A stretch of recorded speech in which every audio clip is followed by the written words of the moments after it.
Today, the epidemic in North Kivu and Ituri is still a very, very worrying situation.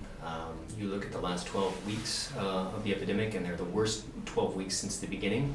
If you just talk about 6 months ago, what we were looking at was something like 15 cases a week, whereas now we're talking about something on the order of like 100 cases per week. What we're seeing today is transmission in several different areas at once, including recently some cases that did cross the border into Uganda. And there's lots of key challenges today. I think the fact that we've sort of lost good surveillance of where the epidemic is going and where it's headed. If you look at the number of cases that are being reported, there's been several estimations that we're only seeing about 65-75% of the cases that are actually occurring are being reported, that there's quite a few cases going unnoticed. If you look at the number of community deaths in this outbreak, it's around 40%, meaning that about 40% of Ebola cases aren't seeking care, and they're instead dying in the community before getting to a health center. I think also, as far as community engagement goes, if you look at past Ebola outbreaks, where the trend started to really turn around was when the community themselves bought into the response and started taking control of their own healthcare and making sure that there was no transmission in the community. For community engagement, there's still a lot of work to be done.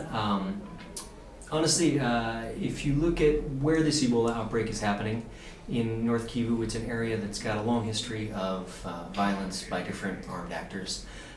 It's a community that's already a bit suspicious of outsiders. We're talking about the Ebola virus, which is a poorly understood disease that's highly lethal. You're talking about a number of factors that make it very, very difficult for us to sort of reach and engage with this community. Whereas before we were working very, very closely in the response, focusing just on Ebola, we were not necessarily thinking about all of the other things that affect the population. And our priority sort of shifted, and we said, listen, it needs to not just be Ebola, but it needs to be healthcare for everyone. And we decided that we would try to focus more on supporting the national Congolese health system in general in an Ebola context. So that means making sure people have access to free care, making sure they have access to quality care, and also that these health centers can be protected for and we can prevent nosocomial infections or infections inside a health center or hospital for any type of infectious disease, but especially Ebola.